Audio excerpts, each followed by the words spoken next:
Welcome to the second in the Thames Luminaries virtual lecture series, a great collaboration to celebrate our local history and our local luminaries. My name is Rachel Morrison and I'm from Marble Hill, and I'll be the host for these lectures.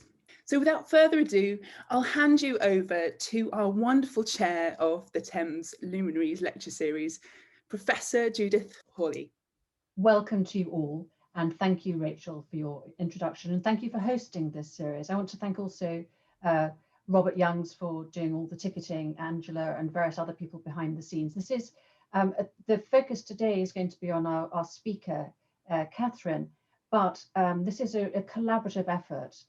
We ran a series of Twickenham luminaries last year, and it proved so successful that we banded together with a group now of 9 different heritage organisations in the West London region to bring you this series of talks. We're all desperate to connect with our audiences. We miss you greatly. And from the numbers of people who've turned out tonight, it does look as if you're rather keen to hear something about the culture of our beautiful area of West London. There's so many interesting people and places and stories to tell in this region. We're focusing in this series particularly on our outdoor spaces.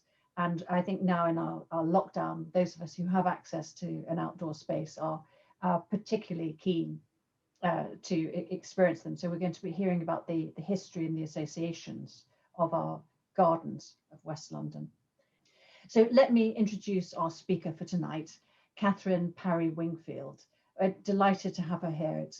She's a very well-known and highly regarded speaker and an expert on Turner, among other things. She told me a lovely anecdote about how her working relationship with Turner's Lodge began in her local post office in 2004. By chance, she met in the queue Professor Harold Livermore, the last private owner of Sandycombe Lodge, J.M.W. Turner's countryside retreat. Professor Livermore told Catherine that he wanted to give Sandycombe Lodge to the nation, but the nation doesn't seem to want it. As an art historian, Catherine couldn't resist the challenge that this presented. How on earth could it be that the nation didn't want a house, not just lived in by Turner, one of our greatest painters, but where he also indulged his wish to be his own architect?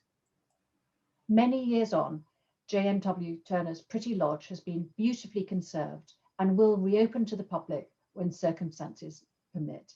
I hand you over now to Catherine Parry-Wingfield. Thank you, Judith, and good evening, everybody.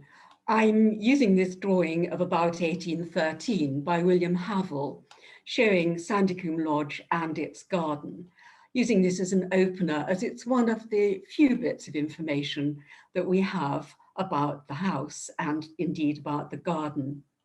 For those who don't know about J.M.W. Turner's little house in what's now St. Margaret's to the east of Twickenham, Turner became his own architect here and used his lodge to bring him close to the Thames, not quite as close as it looks in this drawing, in fact, as we'll discover, and the Thames, which is going to inspire some beautiful paintings, but also very useful for Turner. It's going to be a good place to fish.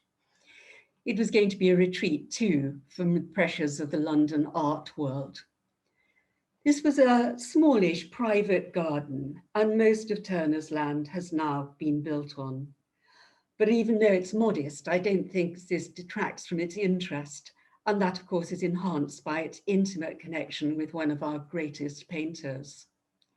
So keeping this image on the screen, in 1807, when Turner was about 30-something, in his early 30s, the Zion Manor court books record his acquisition of a parcel of copyhold land situate, lying and being in the parish of Twickenham, aforesaid called Sandpit Close.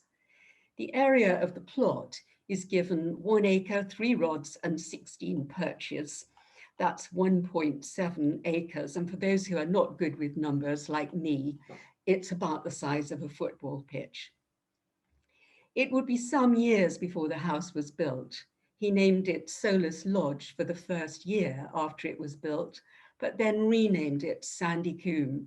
So we've got plenty of clues about the nature of the land Sandycombe Lodge, Sandpit Close, on Sandy Lane. And the combe that he incorporated into the name of the house, it's this steep slope here as the land starts to run way down towards the river. It's a while before he makes his first sketch. And here, and this is not as he would actually build the house. You can see it has some columns at the back. He thinks he'll make use of the slope of the land. But it does show us this little drawing, really with a painter's eye. You wouldn't necessarily know it was his first thoughts for a house for himself. It could just be a building in a landscape. But what it gives us in terms of the surroundings, you can see that it's standing alone.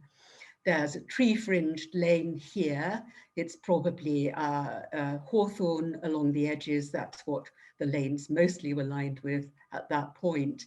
There are some mature trees around the edge, and you certainly do get that idea of the slope.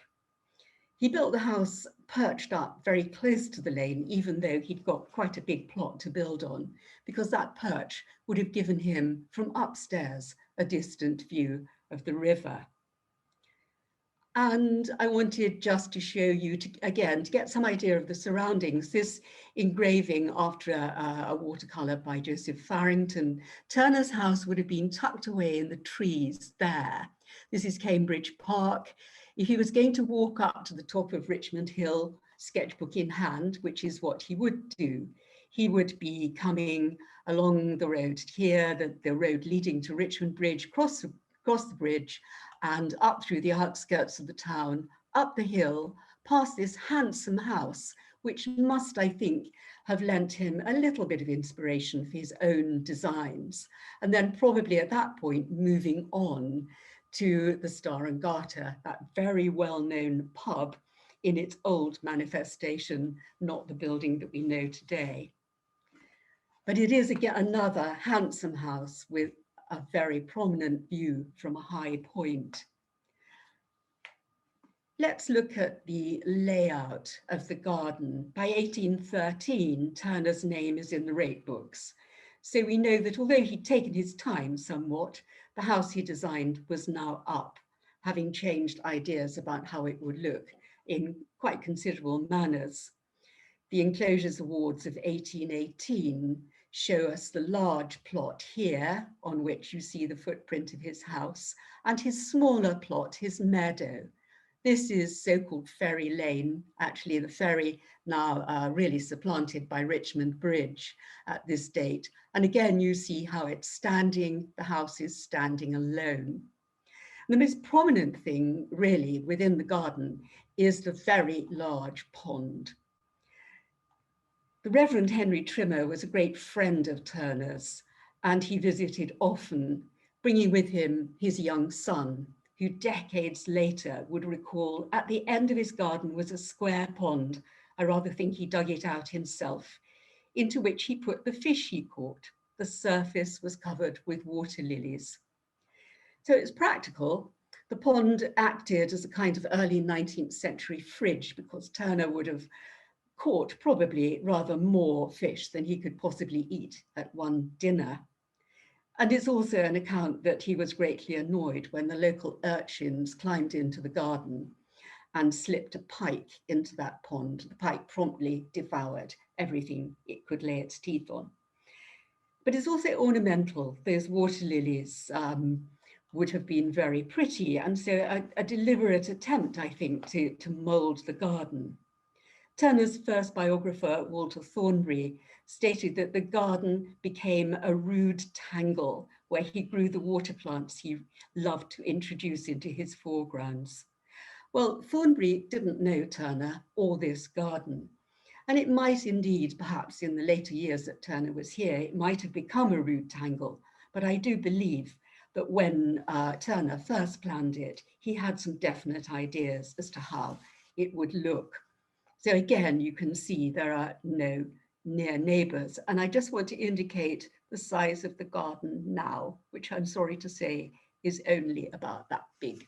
All the rest has been built over, as over the years, the suburb of St. Margaret's grew up. So one other little indication, and that is from Turner's sketchbook of 1812, a bird's eye view of the plot. And we get some idea of, again, the footprint of the house. Maybe he drew this as the house was going up. Footprint for the house, that pond where he's written pond enlarged. Some fairly close planting here, maybe some of those willows he's going to bring here, as we'll see in a moment. Some paths, there's one here which is leading to a gate on the corner of the plot, and this is the road that will lead to the bridge. And other paths curving their way around and down that rather steep slope and ending in this rather tantalizing spiral. The other thing, yes, the spiral. Now, what could that have been? You're not just going to make a path that ends nowhere in a little curve. It's been suggested by Chris Sumner that this might have been a mound, one of these rather decorative features of a garden. And perched up on that mound, Turner and his visitors might indeed have been able to get a view of the river. And then this zigzag line all around the edge of the plot, we read that as being shorthand for a picket fence. And up here, the lane. So an interesting little bit of information from which we can gain a certain amount, but not indeed a huge amount. Let's just consider this element for a moment with this beautiful little watercolor of the 1820s, the years that Turner is coming and going to Sandycombe Lodge. He's up on the top of Richmond Hill, everyone out for a stroll on a summer's day. And this is the interesting bit, which I've shown as a detail here. One of those mounds, I'm afraid it's now vanished. You can't actually find it up on Richmond Hill anymore. But you can see a group of people up at the top. This chap has got a telescope. And Turner's little joke is that it's actually trained on the far side of the river and probably where among the trees Turner's house is now, giving him a great deal of pleasure. So coming back to Havel's drawing and thinking about planting, what was Turner going to plant in this garden? We can get a certain amount of information. Certainly there appear to be hollyhocks, poppies maybe, some roses over here where there is a gardener with a wheelbarrow and a spade. And that's really quite helpful because this sounds like almost cottage garden planting up close to the house. And we can see some mature trees as well. If there were poppies, there might also have been chamomile, maybe on the lawn here. We know that his father, a barber in retirement here at Sandycombe, made a poultice from poppy and chamomile when Turner strained an Achilles tendon. That's a very painful injury. And this was very helpful to him. And he sent the recipe to a friend in a letter. So maybe those things had a medicinal purpose, but otherwise it appears to be just planted out for a very pleasant view. I think we can make out the picket fence here, and also this very wide path, this path curving down towards that large pond. If we move on 200 years to 2019, when it came to planning what we would do to the garden after the house had been wonderfully conserved by the conservation architect Gary Butler and his team, we took on board the services of Ellen Bramhill, who is a historic garden landscape expert. She's also worked at Pitshanger, which was extremely useful to us because Pitshanger was the Ealing mansion, then pretty well in the country, of John Soane, Turner's great friend, whose influence is all over Sandycombe Lodge. It was very useful that at Pitzhanger, Ellen had access to Mrs. Soane's plant list. Sometimes the women of the family are very useful with their diaries, their shopkeeping, their laundry lists and so on, for those of us who really like a paper trail. So one of the things that we did was to recontour the lawn to get that perch that in the drawing you see a man and a woman happily sitting on the grass. And in the summer of 2019, some of our valiant gardeners learnt how to scythe. Fortunately, no dangerous injuries. An interesting and I think very wearying day, back-breaking day was spent, but a lovely pile of hay at the end of it. I'm sure that some of you will remember The Beast from the East of 2018, that horrible, horrible late winter freeze. It was quite amazing that only a matter of weeks later, these wonderful tulips started to show their noses almost as soon as the frosts had gone. And these are all varieties selected by Ellen Bramhill that would have been known in the early 19th century. So our little garden, the little remaining part that we have, has been made to work very hard. It is absolutely full of plants and really quite beautiful to see. We had other ways of trying to recreate that garden.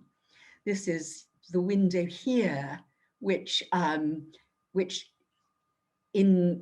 the little parlour, we had this digital print made, modelled by some wonderful experts who can do all sorts of very, very clever things, so that instead of seeing the side wall of the house now built very close up to it, we recreated the view that we think Turner would have had from that window.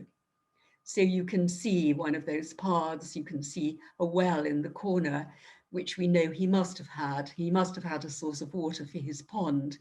The edge of Cambridge Park here, and then looking down in the distance, the view is blocked by Marble Hill down on the river.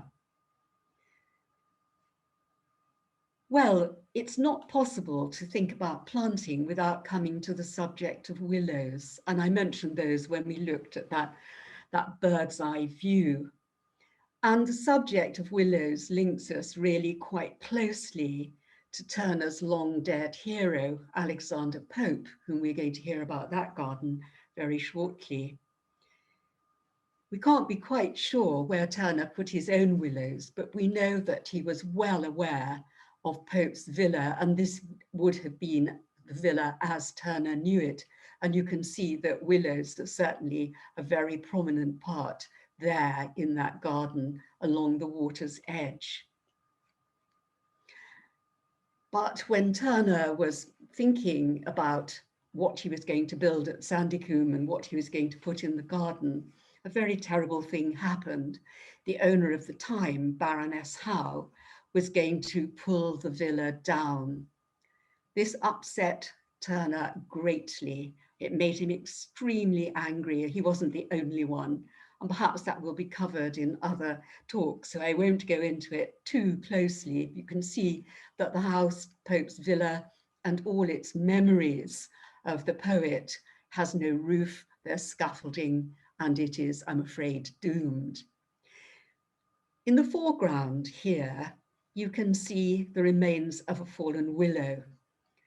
Turner had perhaps a talent that you may not be familiar with. He not only wanted to be an architect, he also wanted to be a poet. And he vented his feelings about the loss of that willow in a very long poem. I'm not going to read you it all, but of the willow he wrote, "Now to destruction doomed thy peaceful grot, Pope's willow bending to the earth forgot, save one weak Zion by my fostering care nursed into life."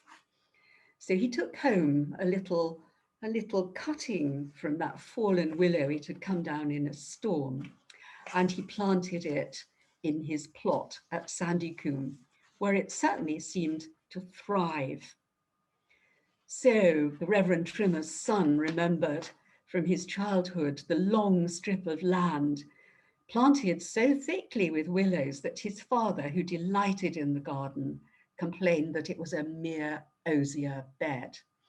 And that's a bit rude, because the osiers were the commercial willows from which you made baskets and things like this eel trap in the foreground, whereas Pope's willows were, I think, called Salix babylonica, a wonderful cultivated weeping willow.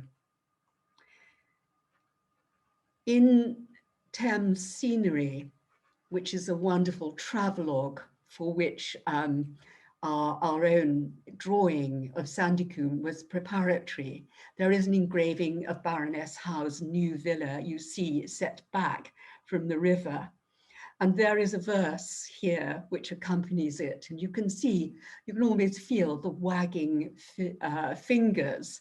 Oh, may no gaudy flowerets creep along the consecrated ground. Thou, this is the willow, art the muses' favourite tree. They loved the bard who planted thee. So, in trying to piece together how Turner's garden might have looked, we used, again, a digital methods, and cleverly planted within a telescope in the bedroom, Turner's bedroom, at the top of Sandycombe Lodge. If you look through that telescope, you will see the recreated view that we believe Turner might have had, looking towards the river here and up to Richmond Hill, with the Star and Garter on the extreme corner. Again, that pub, I'm sure it featured in Turner's life. But here is his garden. Here you can see the paths, those curving paths making their way through the wedge-shaped plot. Here is his large pond, and here, of course, are the willows. Well, gardeners are really no good, are they, without a gardener? Here's a detail from that drawing, from William Havel's drawing, showing this man who might well have been Turner's father. Young Trimmer mentioned Turner's father and his complaints that the garden had been overtaken by Turner's willows. In real life, Turner's father was a barber in Covent Garden, but he was born in Devon, and he really seemed to delight. I was going to say going back to his roots, but maybe that's a bad pun, but he certainly enjoyed very much in taking charge of that large garden at Sandycombe. His son referred to this activity as farming, so I think it was a little bit more than our suburban plots, and certainly, you know, 1 3/4 of an acre is a biggish garden by our reckoning today. When we made a little film for Turner's house, we chose for our actor, we went to the National Theatre's costume store and selected clothes for him that looked like the figure here in that drawing. So we gave him, you know, quite a coarse shirt, some plain breeches. We had no idea how big our gardener's feet were going to be. The shoes, the boots we chose, in fact, were a little bit big, but he didn't have to do very much apart from jumping up and down from his chair and generally miming to a soundtrack. It might have been the health of his father that influenced Turner's decision to sell Sandycombe. In 1826, the old man, now in his 70s, insisted on carrying out his gardening duties. Turner wrote to young Trimmer's father, "Poor daddy seems as much plagued with weeds as I am with disappointments." And then he goes on to say that his father is always catching cold and requiring looking after. So much against old William's wishes, the house was sold. The old gardener was taken back up to London, where there was a little yard in Turner's Marylebone house, but no garden at all to speak of. So I want to come to sounds and birds. In that drawing, it looks wonderfully peaceful. Two figures chatting, the gardener digging. There would have been the rumbling of wheels, the clatter of horses' hooves along that road to Richmond Bridge. There's plenty of birdsong, and Thornbury, that biographer, said that it was here that Turner used to protect from birds nesting boys, those urchins again, they're obviously a bit of a plague. So he would protect the blackbirds who sang and cheered him after his day's work, for which act of ornithological kindness they christened him Blackbirdie. Poor old Turner, being teased by the local children. But in that drawing, there's a pair of peacocks. Were there really peacocks in Turner's garden? I've put up here, with that little detail, a portrait of Walter Fawkes. Now, Walter Fawkes was a great friend of Turner, and I just want to float an idea here, not just a friend, but an early patron, a Yorkshire landowner, where Turner very often went to stay, to paint, and to have a good time. He'd go shooting with Walter Fawkes. He would paint the game birds, dead and alive, and the wild birds, mostly alive. Fawkes' estate had a flower garden, it had a pleasure garden, and it overlooked a sweeping view with a lake. Maybe in the back of Turner's mind, he was trying to create a miniature Farnley at Sandycombe. It's possible that Walter Fawkes had peacocks. They were a fashionable feature of landowners' estates. And it's when he was at Farnley that he painted this wonderful watercolour of a peacock's head, that alert gaze. It may be just included as a playful reference. Some scholars have suggested that it's symbolic of Turner himself with his acutely observant gaze. The peacock's habit of cocking its head on one side, maybe staring closely and then pouncing on a prey. But we do know that Turner did not share the peacock's trait of gaudy apparel, nor was he known for loud squawking. The Fawkes had a London house and exhibited many of their Turner watercolours there in 1819 and 1820, including this one. Tantalisingly for me, in April 1820, Mrs. Fawkes wrote in her diary, drove out with Walter to Whitley and Turner's garden. Well, wonderful brevity, but surely she could have said a little bit more. She could have given us a little hint about the planting or whatever. However, I'm afraid she didn't. So we must leave the peacock there still to be discussed and considered. But I mentioned that this drawing was preparatory to an engraving for Thames Scenery, one of those wonderful travelogues in word and image that was so popular. This is the engraving resulting from it, and you'll see the peacocks have been eliminated and have been replaced by a few more hollyhocks and poppies.